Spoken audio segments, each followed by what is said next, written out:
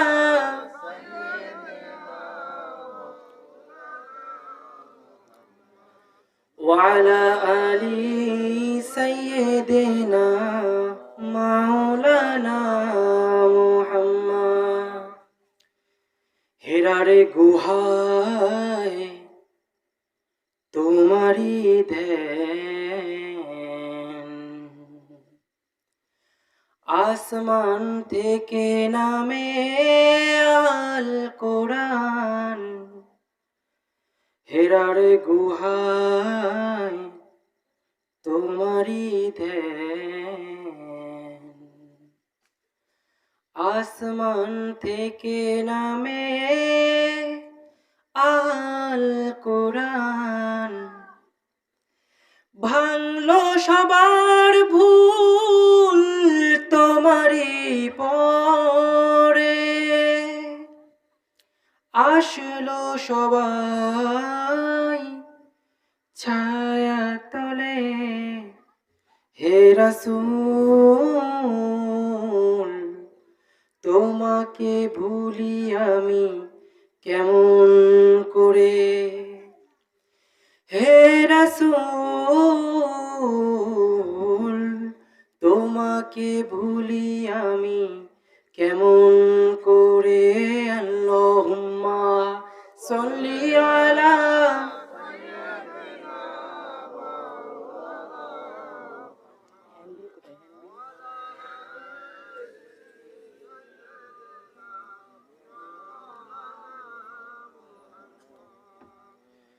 আলহামদুলিল্লাহ থাক আনতে হবে না আজকের এই মহিমান্বিত জলসার ইসলামিক সন্ধ্যার ওয়াজ মাহফিলের সম্মানিত সভাপতি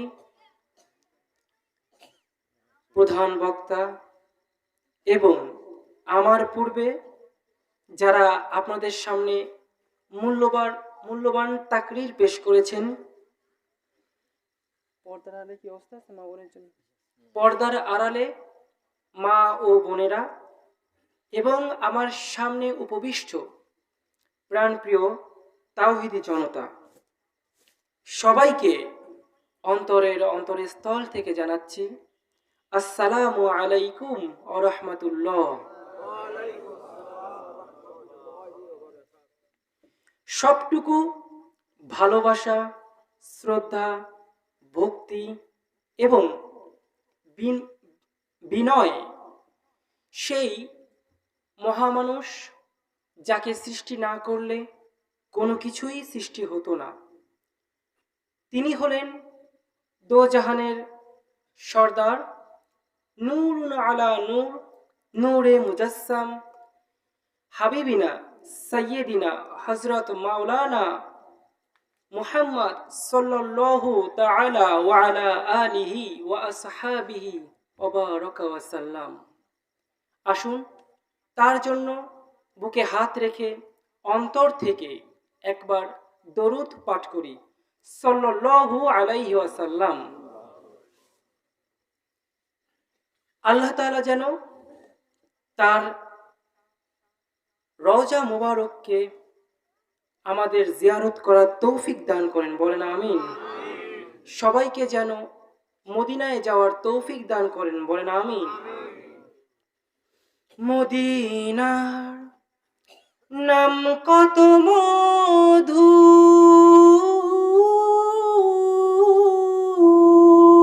মদিনা আর যে কত দূর।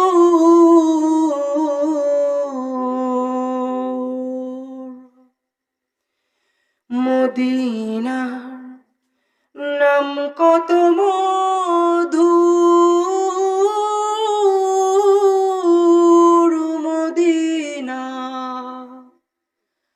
আর যে কত দূর।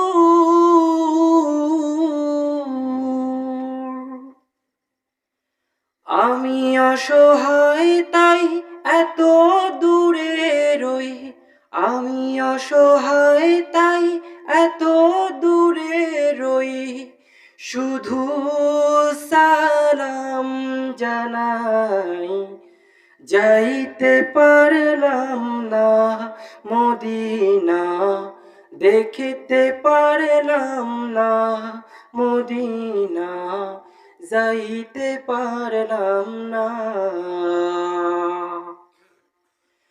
মদিনার নাম কত সুন্দর,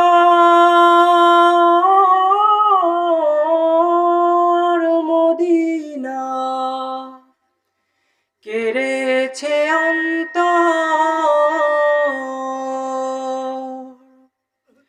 আমি অসহায় তাই এত দূরে রই, শুধু সালাম জানাই, যাইতে পারলাম না মদিনা, দেখিতে পারলাম না মদিনা, যাইতে পারলাম না।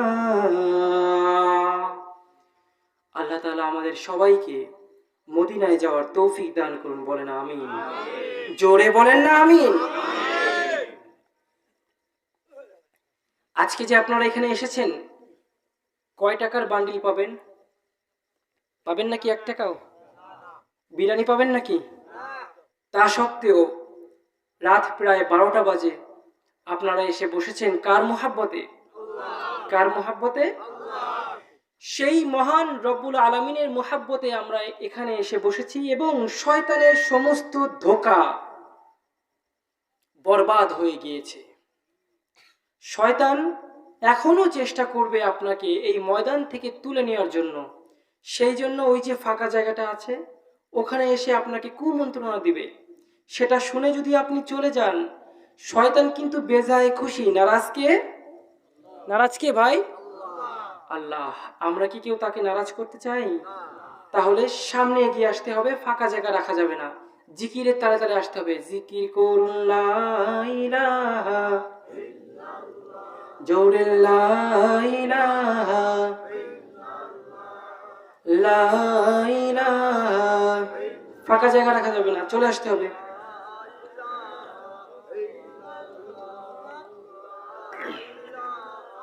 ইল্লাল্লাহ, লা ইলাহা ইল্লাল্লাহ, লা ইলাহা ইল্লাল্লাহ, মুহাম্মাদুর রাসূলুল্লাহ, লা ইলাহা ইল্লাল্লাহ, মুহাম্মাদুর রাসূলুল্লাহ। ফাঁকা জায়গা রাখা যাবে না, চলে আসতে হবে সামনে। শয়তানের কোনো জায়গা আমার মাহফিলে চলবে না, চলে আসুন। জিকির করুন লা ইলাহা। আসুন না কেন, আসুন।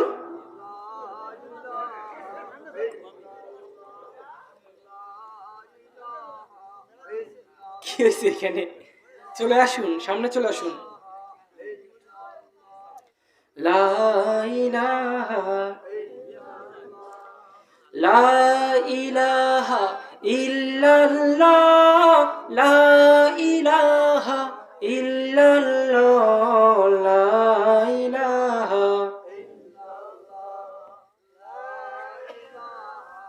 ইল্লাল্লাহ, লা ইলাহা।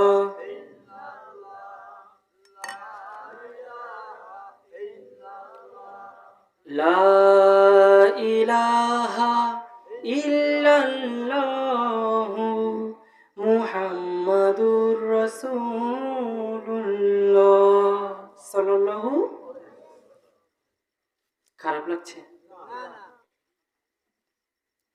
প্রিয় ভাইরা, একটু চারিদিকে তাকিয়ে দেখুন।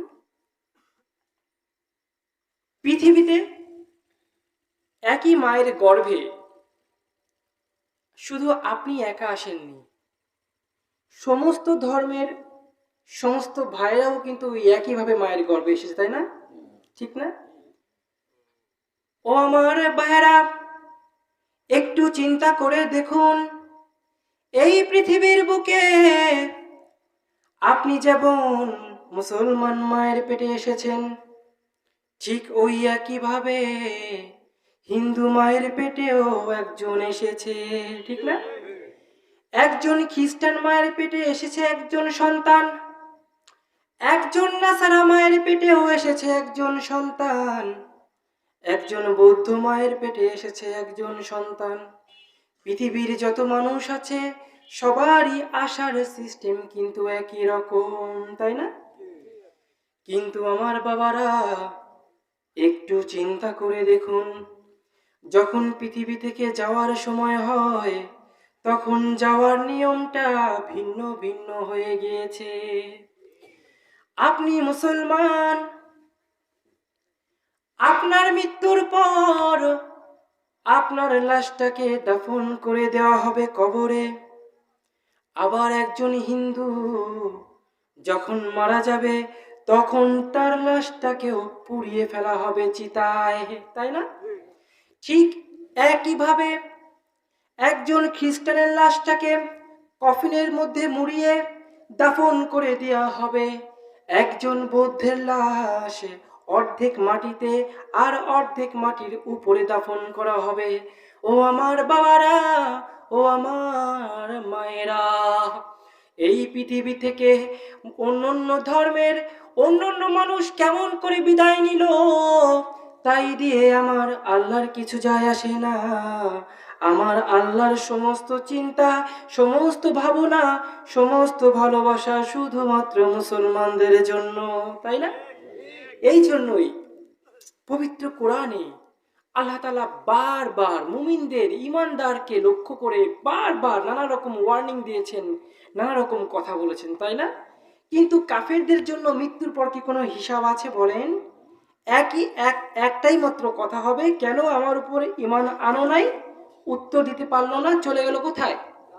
জাহান্নামে। কিন্তু আপনার আর আমার পুরোটা লাইফের চুলচেরা হিসাব সেখানে দেওয়া লাগবে, তাই না? ঠিক কিনা বলেন? আমার বাবারা, এই পৃথিবীতে যখন আপনি আসলেন, আপনি আসার পর কান্নাকাটি করছিলেন। আপনি যখন পৃথিবীতে পা রাখলেন, পৃথিবীর আলো দেখলেন, আপনি কাঁদছিলেন ওয়া ওয়া করে, তাই না?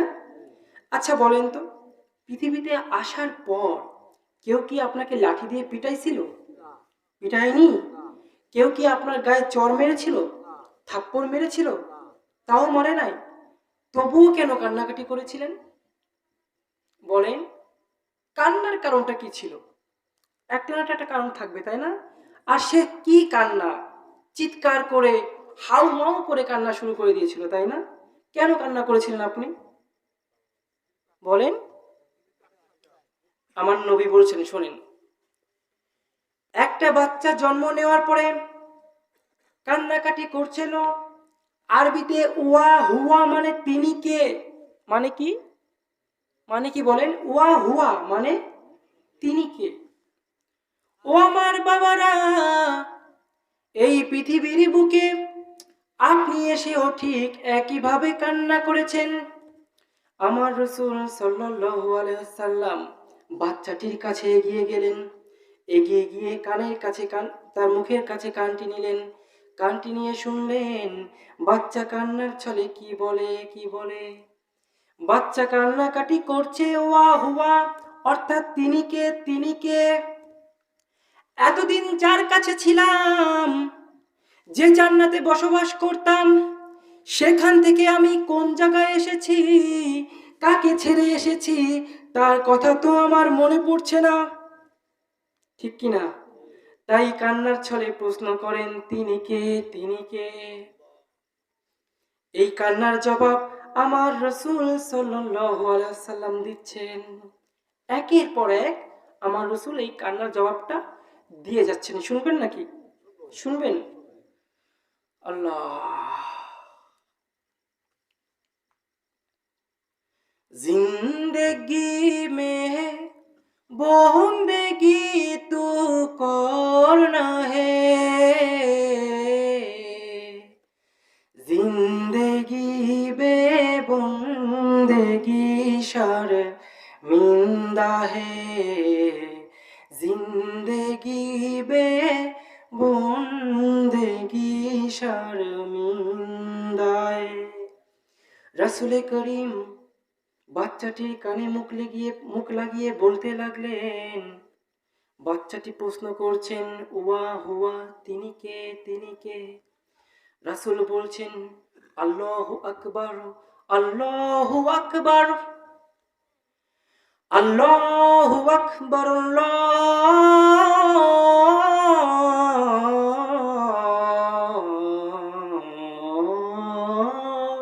আল্লাহু আকবার। রাসূল বলছেন, তিনি হচ্ছেন আল্লাহ, যিনি মহান। আল্লাহ তাআলা কি? মহান।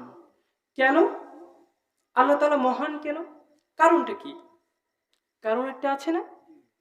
ও আমার বাবারা, চিন্তা করে দেখুন, এই পৃথিবীতে যখন আপনি আসার নিয়ত করেছেন, আপনার বাবা মা আপনাকে আনার নিয়ত করেছে, যখন আপনার বাবা মায়ের গর্ভাশয়ে শুক্রাণু ছেড়ে দিল, লক্ষ লক্ষ কোটি কোটি শুক্রাণু মায়ের ডিম্বাণুর দিকে দৌড়াচ্ছে, ঠিক এমন মুহূর্তে আপনি ছুটে গিয়ে মায়ের ডিম্বাণুর সাথে মিশে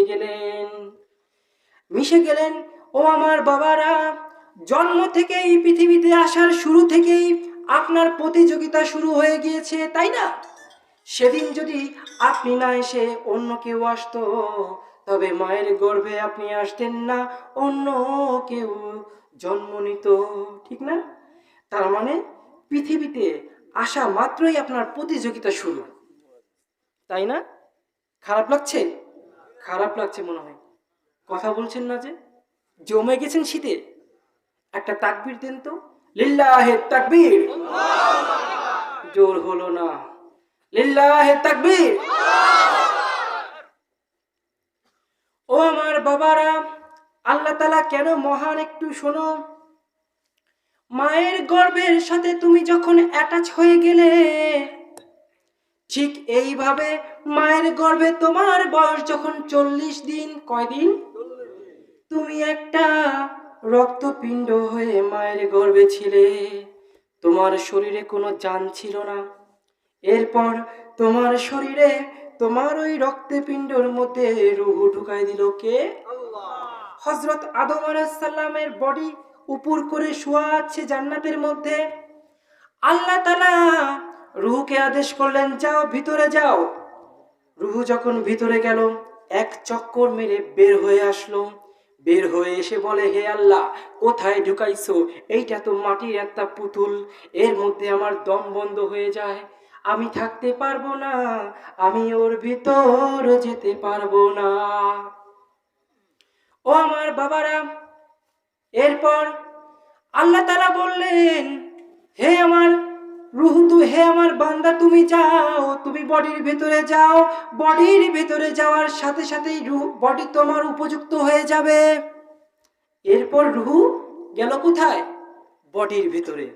বডির ভেতরে যাওয়ার পরে হযরত আদম আলাইহিস সালাম একটা হাঁচি দিলেন। কি দিলেন? হাঁচি দিয়ে বললেন, আলহামদুলিল্লাহ। আল্লাহ তাআলা জবাব দিলেন, ইয়ার আহ, আল্লাহ তাআলা কতই না মহান, ঠিক কি না? আল্লাহ তাআলা, या इलाही तू मेरा माबूद है, या इलाही तू मेरा माशूक है। आए थे हम कुछ ना कुछ खरीदने को, जैसे रोशन हो मेरे कल्बो रूहो, और ना कोई चारा दो जहां मैं नहीं, और ना कोई चारा दो जहां मैं नहीं। जिंदगी में है बंदगी तू करना है, जिंदगी में बंदगी तू करना है, जिंदगी बे बंदगी शर्मिंदा है, जिंदगी बे শর্মিন্দা হে। ঠিক কি না? ও আমার বাবারা, মায়ের গর্ভে ছিলেন 40 দিন, এরপরে রুহু দেওয়া হলো। রুহু দেওয়ার পরে আপনার শরীরকে শরীরের কাঠামো তৈরি করা হলো। কাঠামো তৈরি করার পরে হাড় তৈরি করা হলো। হাড়ের পরে মাংস তৈরি করা হলো। মাংসর পরে চামড়া দিয়ে লেপে দেওয়া হলো। তখন কিন্তু আপনি ভালো ভালো খাবার খেয়েছেন, তাই না? ভালো ভালো খাবার খেয়েছেন না? কিভাবে? আপনার মাকে ভালো ভালো খাবার খাওয়ানো হয়েছিল, তাই না? এখন যদি প্রশ্ন করি, ও আমার বাবারা, ওই মায়ের গর্ভে কি চাকরি করতা? চাকরি করতা নাকি? চাকরি করতা? তাহলে দুনিয়ার বুকে এসে চাকরির উপর ডিপেন্ডেন্ট হয়েছ কেন? ওই চাকরি কি তোমারে খাওয়ায়? খাওয়ায় নাকি? পাশের বাড়ির হিন্দু ভাইয়ের দিকে একটু খেয়াল করে দেখো। ওই হিন্দু ভাইটা লক্ষ্মীকে মনে করে রিজিক দাতা। কাকে মনে করে? লক্ষ্মীকে মনে করে রিজিক দাতা। আচ্ছা বলেন তো, লক্ষ্মী যদি রিজিক দাতা হয়, তাহলে হিন্দু ধর্মে এমন অনেকেই আছে না যারা মুচি মেথর বা জুতো জুতো পালিশ করে আছে না? গরিব লোক আছে না? আছে না নাই? আবার মুসলমানদের মধ্যে এমন অনেকেই আছে না, মানে যারা কোটিপতি, লক্ষ টাকার মালিক আছে না? এখন যদি লক্ষ্মী রিজিক দাতা হয়, তাহলে মুসলমানদের তো না খেয়ে মরার কথা ছিল, তাই না? মুসলমান তো লক্ষ্মী পুজো করে না, করে বলেন? করে। তার মানে কি লক্ষ্মী রিজিক দাতা? বলেন। আল্লাহ, লক্ষ্মী রিজিক দাতা নয়। আবার আমরা মুসলমান মনে করি চাকরি আছে বলে খেতে পারি। চাকরি না থাকলে খেতে পারি না। চাকরির উপর ঈমান এনেছি। ওই হিন্দু হরিপদ যদি কাফের হয়, লক্ষ্মীকে রিজিক দাতা মনে করার কারণে, তাহলে চাকরিকে রিজিক দাতা মনে করার কারণে আমি আপনি কি কি আমার আল্লাহ তাআলা বলছেন, ওয়াল্লাহু খায়রুর রাজিকিন। আমি আল্লাহ তাআলা উত্তম রিজিক দাতা। কি রিজিক দাতা? তোমাকে মায়ের গর্ভে উত্তম উত্তম খাবার খাওয়াইছি, তাই না? আহা, দুনিয়ার বুকে এসে আমরা চাকরিকে রিজিক দাতা মনে করলাম। চাকরিকে রিজিক দাতা মনে করে চাকরির উপর ডিপেন্ডেন্ট হওয়ার কারণে আল্লাহর কসম করে বলছি, ওই হরিপদ যেরকম কাফের, আপনি আমি আমরা ঠিক ওই একইভাবে কাফের। বললেন না নাউজুবিল্লাহ? বললেন না নাউজুবিল্লাহ? মুসলমানের বিশ্বাস কার উপর থাকবে? খাওয়ায় কে? খাওয়ায় কে? আল্লাহ খাওয়ায়। চাকরি তো একটা ওসিলা, একটা মাধ্যম। আল্লাহ কি উপর দিয়ে টাকার বান্ডিল ফেলাবে? একটা মাধ্যমে আপনার কাছে রিজিক পৌঁছায় দেবে, তাই না? চাকরি হচ্ছে সেই ওসিলা। কিন্তু আপনি আমি যখন চাকরির উপর ভরসা করি, তখন আল্লাহ তাআলা নারাজ হয়ে যায়। নারাজ হয়ে গিয়ে ওই চাকরির উপরই আমাকে ডিপেন্ডেন্ট করে ফেলায়, তাই না? এই জন্য দেখা যায় চাকরি যে কয়দিন আছে আমার পেটে ভাত থাকে, চাকরি যখন থাকে না আমার পেটে খাবার আসে না। যদি আল্লাহর অস্তিত্বের উপর ঈমান থাকতো, যদি আল্লাহ খাওয়ায় এটা যদি আমাদের বিশ্বাস হতো, চাকরি থাক বা না থাক, তাও তবুও আমাদের ঘরে খাবার ঠিক পৌঁছে দিত, তাই না? ঠিক না? ও আমার বাবারা, আমার দিকে খেয়াল করুন। হ্যাঁ হ্যাঁ, আমার এমন দিন গেছে খাবার খেতে পারি নাই। একবেলা খেয়েছি তো 2 বেলা না খেয়েছি, খালি পানি খেয়েছি। পানি খেতে খেতে আমার এমন অবস্থা, এখন ওয়াজ মাহফিল করি, যেইখানে যাই সামনে খাবারের বন্যা বয়ে যায়, কিন্তু আমি খাবার ঠিক মতো খাই না। শুনে দেখেন, আজকেও খাবার তেমন খাইনি। সামনে কত আয়োজনের খাবার, খাই না। কেন খাই না? কেন খাই না? সমস্ত খাবারের একটা লিমিট আছে। আমি পাইলাম আর খাইলাম। বুড়ো বয়সে কি না খেয়ে থাকা লাগবে, তাই না? বলেন, না খেয়ে থাকা লাগবে না? আপনার কপালে যে কয়টা ডিম আছে, যে কয় গ্লাস পানি আছে, আপনার কপালে যে কয় প্লেট ভাত আছে, যে কয় পিস গোশ আছে, মৃত্যুর আগে সেই সব খেয়ে আপনাকে মরতে হবে, তা না হলে আপনার মৃত্যু হবে। আমাদের সমাজে দুই শ্রেণীর লোক আছে। এক শ্রেণীর লোক যুবক বয়সে হ্যাপি গিলা গেলে খাইতে খাইতে পেট বানাইছে 2 মুন। কি বানাইছে? দরজা হাত দিয়ে খোলা লাগে না, পেটের ধাক্কাতেই খুলে যায়, আছে না নাই? গাড়িতে উঠতে পারে না, 3জন ধাক্কা মাইরে উঠানো লাগে, তাই না? 4 জনের সিট একাই কি দখল করে। রিক্সায় কেউ তাকে নিতে চায় না, এমন ওজন নিয়ে যাবে কিটারে বাবা, আছে না? মরা পুইত্তা থেকে শুরু কইরা জেত্তা পুইত্তা, মানে সুন্নতি খাতনাস থেকে শুরু করে মিলাদ জেহেনে যায়, এমন গিলা গেলে সুবহানাল্লাহ সুবহানাল্লাহ, আছে না নাই? এই ধরনের লোক বৃদ্ধ হওয়ার আগেই জীবনের সমস্ত খাবারের লিমিট শেষ করে ফেলায়। এখন যখন বৃদ্ধ হয় তখন ডাক্তারের কাছে যায়। ডাক্তারের কাছে গিয়ে বললে ডাক্তার কয়, এই আজ থেকে গরুর গোশ খাইতে পারবা না, মাছ খাইতে পারবা না, মাংস খাইতে পারবা না, ডিম খাইতে পারবা না, দুধ খাইতে পারবা না, ভালো ভালো যত খাবার আছে এই সব খাইতে পারবা না। তয় খামু কি? খাওয়া হচ্ছে ঘাস, পাতা, লতা, ছাতা, ঠিক না? এইগুলো খাইলে প্রেশার উঠে যাবে, না হয় ডায়াবেটিস বেড়ে যাবে, তাই না? কেন এমনটা হলো কেন? কারণ এমন গিলা তুমি গিলছো জুয়ান বয়সে, বুড়ো বয়সে আইসে কি লিমিট শেষ। আরো এক শ্রেণীর মানুষ আছে যারা খায় না, খালি জমায়, খালি জমায়, খালি জমায়, আছে না? হাড় কিপটে, ডাল খাইতে খাইতে পেটের মধ্যে 7 স্তরের চর্বি পড়ে গেছে, আছে না? এই ধরনের লোক যখন বুড়ো বয়সে ডাক্তারের কাছে যায়, ডাক্তার কয়, ও মনু হরছ কি? কেন ডাক্তার সাহেব কি হয়েছে? তোমার দেহি লো প্রেশার। কি প্রেশার? এখন থেকে কষি মুরগি খাবা, মাছ, ডিম, গোশ, ইলিশ থেকে শুরু করে গরু যা আছে দামি দামি খাবার ইচ্ছা মতো গিলবা, যদি না খাও স্ট্রোক করে মরবা, আছে না নাই? কেন কেন কেন এমন খাওয়ার তালিকা তাকে দেওয়া হলো কেন? কারণ তার লিমিট বাকি আছে, তাই না? লিমিট বাকি আছে না? সুতরাং খাবারের লিমিট এটা আপনাকে পূরণ করতেই হবে, আপনি চাকরি করেন বা না করেন।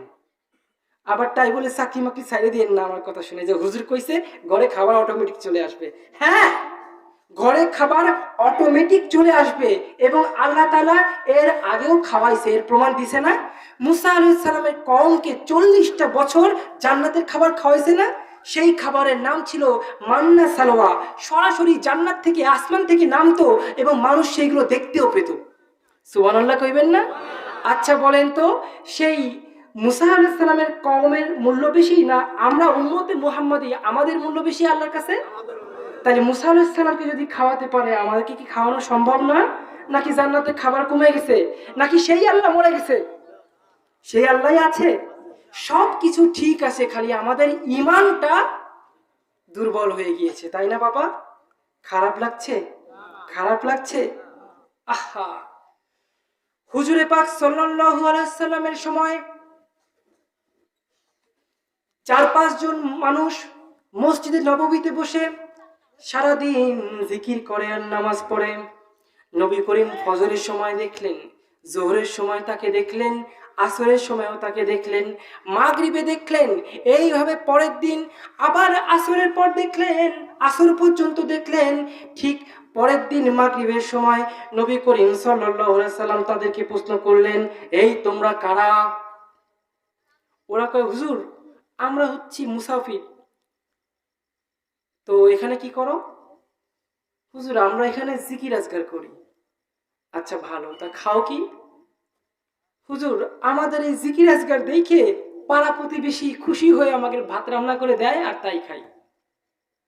নবী করিম বললেন, তোমরা দেখি ওদের উপর নির্ভরশীল, তোমরা ওদের উপর নির্ভরশীল, তোমাদেরকে যেন আগামীকাল থেকে এখানে না দেখি।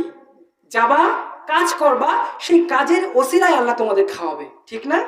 বসে বসে খাওয়া যাবে? বসে বসে খাওয়া যাবে? একটা পরিবারে যদি কেউ বেকার থাকে, নিজের সন্তানও যদি বেকার থাকে, মা বাবার কাছেও সে অতিষ্ঠ হয়ে যায়, তাই না? মা বাবার চোখের শত্রু হয়ে যায় না? হ্যাঁ, আমরা যুবক ভাই যারা আছি তারা কখনো বেকার থাকবো না। কিছু না কিছু কাজ করব আমরা, কেমন? কিছু না কিছু কাজ করলে আমাদের নিজেদের পায়ে নিজেরা দাঁড়াতে পারবো, তাই না? মনটাও ভালো থাকবে। কিন্তু যতক্ষণ বেকার থাকবেন ততক্ষণ কি হবে? মনটা খারাপ থাকবে, আর শয়তানের ওয়াসওয়াসা বেশি বেশি আসবে, তাই না? ও আমার যুবক ভাইয়েরা, তোমাদের একই হয়ে গেল, কানের মধ্যে হেডফোন দিয়ে তুমি গান শোনো, আছে না নাই? গান শুনতে শুনতে রাস্তায় চলো, আবার গান শুনতে শুনতে ঘুমিয়ে পড়ো। কিন্তু দুনিয়ার বুকে তুমি গান শোনার জন্য কি এসেছিলে? না না, তুমি আসো নাই। তুমি দুনিয়ার বুকে এসেছিলে শুধুমাত্র ইবাদত করার জন্য। কি করার জন্য? এই বয়সটাতে তোমাকে ইবাদত করতে হবে। এই বয়স যদি চলে যায় তবে ইবাদত করার সময় আর পাবা না, ঠিক না?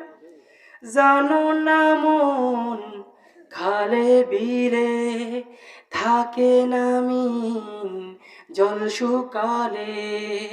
জানো না মন খালে বিলে থাকে না মিন জল শুকালে। কি আর হবে বাদাম দিলে তাতে মোহনা রয় না, সময় গেলে সাধন হবে না। সময় গেলে সাধন হবে না, ঠিক কি না? এই সময়টা যদি একবার চলে যায় আর কি সাধনা করতে পারবা বলো? পারবা? আমার আল্লাহ তাআলা বলছেন, ইয়া আইয়ুহাল্লাযীনা আমানু, হে ঈমানদারগণ। কাদের কি বলছেন? কাদের কি বলছেন? ঈমানদারকে বলছেন, ও যুবক, তোমরা যারা আল্লাহর উপর ঈমান এনেছো, তোমাদেরকে লক্ষ্য করে আমার আল্লাহ তাআলা বলছেন, হে ঈমানদারগণ, ইত্তাকুল্লাহ, আমি আল্লাহ, আমাকে ভয় করো, হাক্কাতু কতিহি,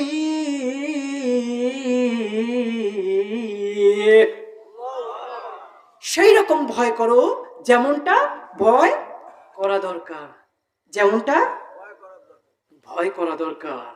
এরপরে আয়াতে আল্লাহ তাআলা পরিষ্কার ওয়ার্নিং দিয়ে দিচ্ছে, ওয়ালা তামুতুন্না ইল্লা ওয়া আনতুম মুসলিমুন। আর খবরদার কবরে এসো না যতক্ষণ পর্যন্ত মুসলমান না হও। মুসলমান না হয়ে কবরে কিন্তু আসবা না রে যুবক। তার মানে ইমানদার আর মুসলমানের মধ্যে পার্থক্য আছে, তাই না? ইমানদার আর মুসলমানের মধ্যে পার্থক্য আছে, তাই না? দুনিয়ার বুকে থাকবা, আমার আল্লাহর খাবা, আমার আল্লাহর পড়বা, নামাজ পড়বা না, কালাম করবা না, রোজা রাখবা না, খবরদার এই অবস্থায় কবরে আসবা না। এই অবস্থায় যদি কবরে আসো, কবরটাকে সাতু সাতু তোমার জন্য, তোমাকে সাতু সাতু বানায় ফেলাবো, ঠিক কিনা? ঠিক কিনা? আহ, দুনিয়ার বুকে ক্ষমতার চেয়ার পেয়ে আলেমদেরকে ধরবা, ধরে ধরে জেলে আটকাবা, তাই না? তোমার এই ক্ষমতা কি চিরস্থায়ী? তুমি কি চিরদিন ক্ষমতায় থাকবা বাবা, বলো? হুম? একজন আলেমের গলায় তুমি দড়ি পরিয়েছ, তুমি পৃথিবীর সমস্ত আলেমের গলায় দড়ি পরিয়েছ, তাই না? ঠিক কিনা? একজন আলেমের হাতে দড়ি বেঁধে, মাথায় রশি দিয়ে, হ্যান্ডকাপ পরিয়ে, মাথায় হেলমেট দিয়ে ধাক্কা মারতে মারতে তোমরা জেলের মধ্যে পুরে দিয়েছো, ঠিক কিনা? মনে রাখবা, ওই ফিরাউন যদি কাফের হয়, তোমরা কি তাইলে স্পষ্ট কাফের। তোমরা রসুলের উত্তরসূরির গলায় ধাক্কা দিয়েছো, তার মানে তোমরা রসুলের গলায় ধাক্কা দিয়েছো, ঠিক কিনা? রসুলের হাতে তুমি হাত করা পরিয়েছো। কি অন্যায় ছিল তাদের, কি অপরাধ ছিল তাদের? তোমরা মদ খাবা, গাঞ্জা খাবা, তোমাদের বিরুদ্ধে কথা বলা যাবে না? তোমাদের পার্লামেন্টে নায়িকা আছে, গায়িকা আছে, একজন ভালো আলেম নাই, আছে নাকি বলেন? একটা মুসলমান দেশের পার্লামেন্ট, সেখানে খেলোয়াড় পাবেন, নায়িকা পাবেন, গায়িকা পাবেন, জোকার পাবেন, ড্যান্সার পাবেন, গায়ক পাবেন, অথচ একটা ভালো মানের আলেম পাবেন না, ঠিক কিনা? আহ, সারা বিশ্বের নাম করা এক নামে যাকে সবাই চিনত, সেই আল্লামাকে তোমরা জেলের মধ্যে নিয়ে 12টা বছর অত্যাচার করে তাকে হত্যা করে জেল থেকে বের করেছো, ঠিক কিনা? এর বিচার এই দেশের জনগণ একদিন করবেই করবে। কোরআনের পাখি আজ দিয়ে গেল ফাঁকি, ফিরে আর আসবে না যতবার ডাকি, ঠিক কিনা? কোরআনের পাখি আমাদেরকে ছেড়ে চলে গেছে, অত্যাচার সহ্য করতে করতে চলে গিয়েছে। আহ, মুসলমানের কলিজায় আঘাত লাগে। তোমরা কি মনে করো ক্ষমতা শুধু তোমাদের? মনে রাখবা, এই দেশে তোমাদের থেকে আমরা আলেম, আমাদের ক্ষমতা বেশি, ঠিক কিনা? যদি বিশ্বাস না হয় মামুনুল হককে ছেড়ে দেখাও, মামুনুল হককে ছেড়ে দেখাও, ঠিক কিনা? মিজানুর রহমান আজহারীকে আবার দেশে আনো, ঠিক কিনা? আমির হামজাকে ছেড়ে দেখাও, প্রমাণ হয়ে যাবে এই দেশে জনপ্রিয়তা কার বেশি, তোমার নাকি আমাদের। আমরা কি অন্যায় করেছি? অপরাধ কি আমাদের? তোমরা সংসদ থেকে রাষ্ট্রীয় ধর্ম ইসলামকে বহিষ্কার করতে চাও, যখন তার বিরুদ্ধে আমরা কথা বলি আমরা হয়ে যাই জঙ্গিবাদী, তাই না?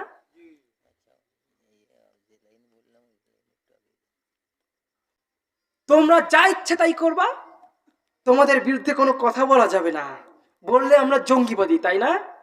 এদেশের মুসলমান এখন সব বুঝে গেছে, কে ধোকা দেয় কে সঠিক সবাই বুঝে গিয়েছে। এই জন্যই তো মাইকে অ্যানাউন্স করে ভোটের জন্য টাকা লাগে, ঠিক কিনা? কেউ যায় নাই ভোট দিতে, কেউ না, কুত্তাও ভ্যাকসিন মারে নাই ওদিক ফিরে। মনে রাখবা, এই দেশের ক্ষমতায় যে থাকবে, ক্ষমতায় যে আসবে, মুসলমানদের জান, মুসলমানদের মান, মুসলমানদের ইমানকে হেফাজত করতে হবে, ঠিক কিনা?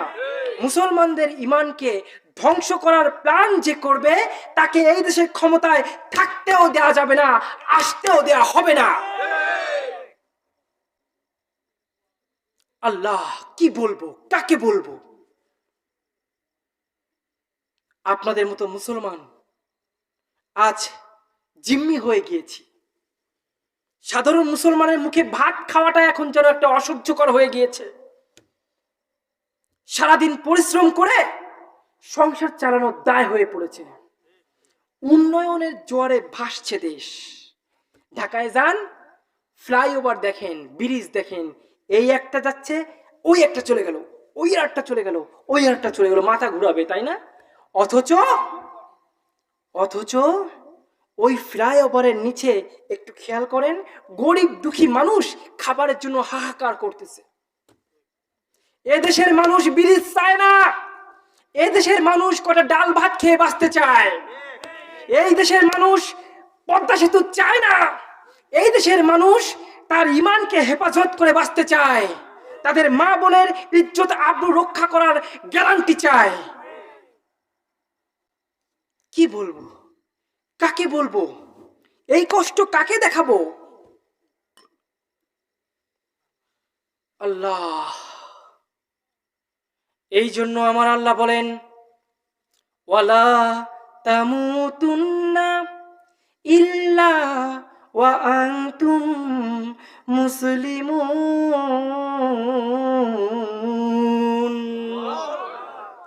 আমার আলেমদেরকে ধরে ধরে হত্যা করেছো, আমার দ্বীন ইসলামকে ভালো লাগে নাই, আমার দ্বীন ইসলাম ধ্বংস করার জন্য উঠে পড়ে লেগেছো।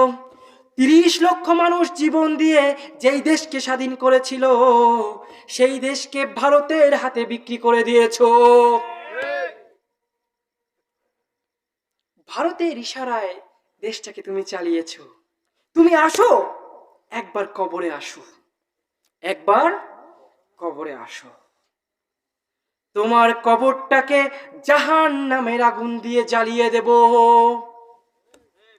কবরে যখন তোমাকে রাখা হবে, তোমার লাশ যখন কফিনে রাখা হবে, জানাজা করার মতো একজন লোক পাবা না। তোমার মৃত্যুর পরে সবাই মিষ্টি খাবে, তোমার মৃত্যুর পরে একজন মানুষও তোমার মুখ দেখতে আসবে না। এরপরে যখন তোমার লাশকে দাফন করা হবে, ও আমার বাবারা, তোমার লাশকে যখন দাফন করা হবে, 40 কদম যখন ফিরে আসবা, তখন তোমার উপর আমি এমন অবস্থা করে দেব, তোমার সাথে এমন অবস্থা করব, তুমি কখনো তা কল্পনা করো নাই। ও আমার যুবক ভাইরা, তোমরা যারা ইচ্ছা মতো চলাফেরা করো, ইসলামকে মানো না, সুন্নাতের বালাই তোমার মধ্যে নাই, সুন্নতের ধার তুমি ধারো না, তোমার দিকে তাকালে মনে হয় তুমি ইহুদিদের কেনা গোলাম। তুমি এমন ভাবে চুল কাটো যেন বেজি, বেজি আছে না, বেজি। আবার কুকুরের লেজের মতো তুমি চুল কাটো, আবার ঘোড়ার লেজের মতো তোমার চুলের স্টাইল। যখন তোমাকে জিজ্ঞাসা করি, ও আমার ভাইয়া, তুমি এমন স্টাইল দিছো, এটা কার স্টাইল, এটা কার আদর্শ? ও যুবক, তুমি তখন বলো, এটা হলো শাকিব খানের স্টাইল। এটা কার স্টাইল? তোমার চুলের স্টাইল।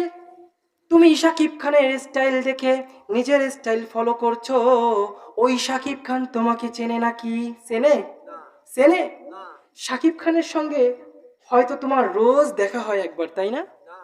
হয় না? শাকিব খানের কাছে তোমার কোনো মূল্যই নাই, আছে নাকি বাবা? কোনো মূল্য নাই। শাকিব খান তোমার দিকে ফিরেও তাকাবে না, তাকাবে? অথচ বাবা, তোমাকে যার আদর্শ ফলো করার কথা ছিল, যার আদর্শ তোমাকে মানার কথা ছিল, তিনি মদিনায় শুয়ে শুয়ে কান্না করতেছেন। ঠিক কিনা? খারাপ লাগছে মনে হয়? শেষ করে দিব, শেষ করে দিব। ও আমার ভাইয়েরা, ও আমার যুবক ভাইয়েরা, এই সময়টা হচ্ছে ইবাদত। তুমি কেন নেশা করো? তুমি কেন নেশা করো? তোমার ওই নেশা করার কারণে তোমার শরীর দিন দিন ধ্বংস হয়ে যাচ্ছে। সারাদিন মোবাইল টেপো, আছে না নাই? মোবাইলের মধ্যে কি এমন আছে? রাত জেগে তুমি মোবাইল টেপো, মোবাইল টিপার কারণে তোমার চোখের অবস্থা খারাপ হয়ে যাচ্ছে, তোমার শরীর দিন দিন ধ্বংস হয়ে যাচ্ছে রে যুবক। ও যুবক, ফিরে আসো, ফিরে আসো, সুন্নাতের দিকে ফিরে আসো, নয়তো কবরে গেলে খবর হয়ে যাবে। খারাপ লাগছে? খারাপ লাগছে মনে হয়? শেষ করে দেব? ও আমার ভাইয়েরা, আমার আল্লাহ তাআলা বলছেন, ইয়া আইয়ুহাল্লাযীনা আমানু হাল আদুল্লুকুম আলা তিজারা। হে ঈমানদারগণ, তোমাদেরকে এমন একটা ব্যবসার কথা বলবো কি, এমন একটা বিজনেসের কথা বলবো কি, যেই ব্যবসাটি করলে তোমরা কঠিন আযাব থেকে মুক্ত মুক্ত হয়ে যাবে। সেই ব্যবসাটি হলো তুমিনুনা বিল্লাহি ওয়া রাসূলিহি ওয়া তুজাহিদুনা ফি সাবিলিল্লাহি বিআমওয়ালিকুম ওয়া আনফুসিকুম, যালিকুম খায়রুল লাকুম ইন কুনতুম তা'লামুন।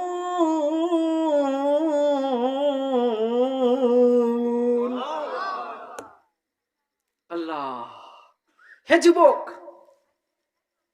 একটা ব্যবসার কথা বলি, যেই ব্যবসাটা তুমি করো, যদি এই ব্যবসাটা তুমি করতে পারো, তবে জাহান্নামের লেলিহান শিখা থেকে তুমি মুক্ত হয়ে যাবে। সেই ব্যবসাটি যদি তুমি করো, ওই জাহান্নামের আযাব তোমাকে স্পর্শ করবে না। করবে নাকি এমন ব্যবসা? করবে? আল্লাহর সাথে ব্যবসা করবে? ও আমার যুবক, আল্লাহ তাআলা বলছেন, তুমিনুনা বিল্লাহ ওয়া রাসূলিহি ওয়া তুজাহিদুনা ফি সাবিলিল্লাহ। প্রথমে হচ্ছে আল্লাহর কাছে অনুগত হও। কি করতে হবে? আল্লাহর অনুগত হতে হবে। তুমি যদি নামাজ না পড়ো, তবে পৃথিবীর আর কেউ দেখুক না দেখুক, আমার আল্লাহ কিছু দেখছেন, তাই না? ফজর কাটে ঘুমের ঘোরে, জোহর কাটে কাজে, আসর কাটে খেলায় ধুলায়, মাগরিব মাঝে মাঝে। নামাজকে বলো না কাজ আছে, কাজকে বলো আমার নামাজ আছে।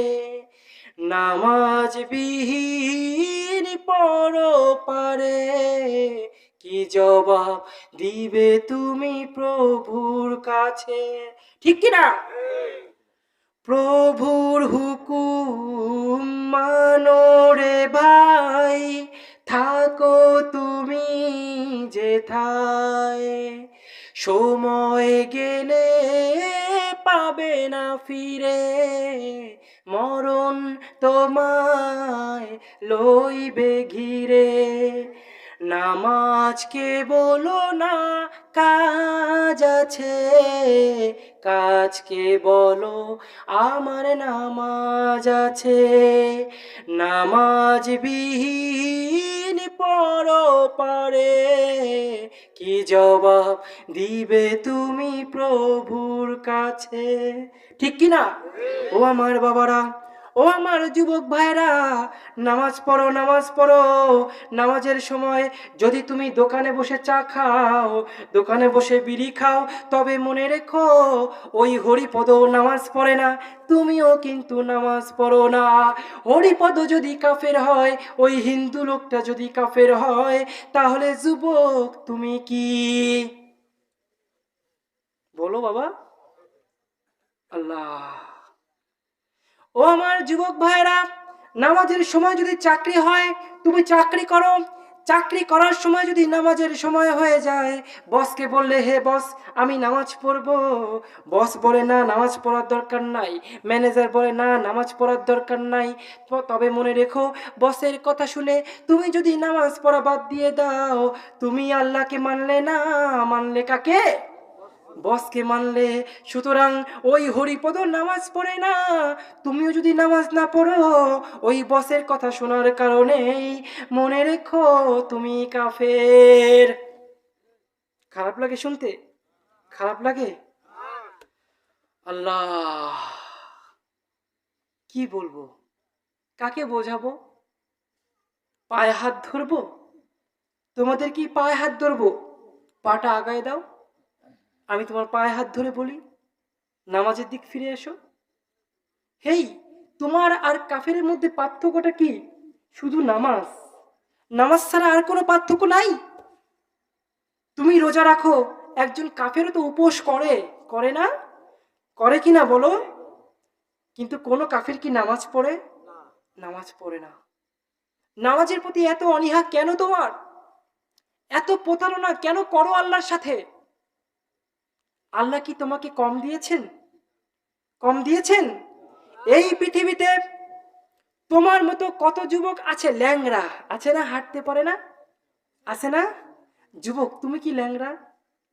তুমি কি হাঁটতে পারো না? তোমার কি হাত দেয় নাই আল্লাহ? তোমার কি চোখ দেয় নাই? তুমি কি সুন্দর করে কথা বলতে পারো না?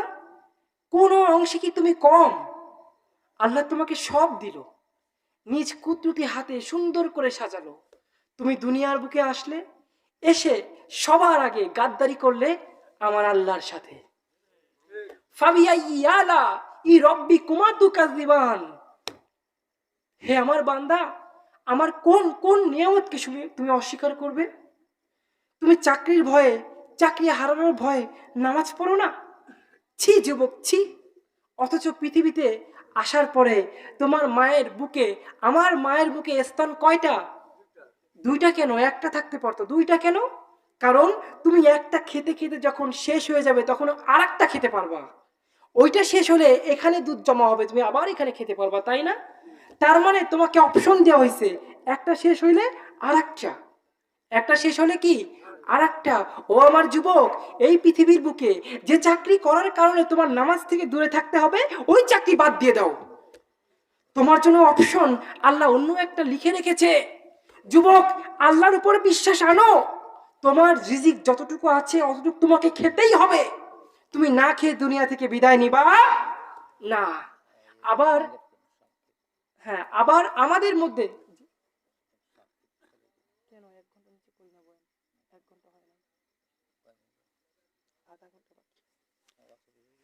আল্লাহ, কষ্ট হচ্ছে আপনাদের? কষ্ট হচ্ছে না? আল্লাহ আল্লাহ,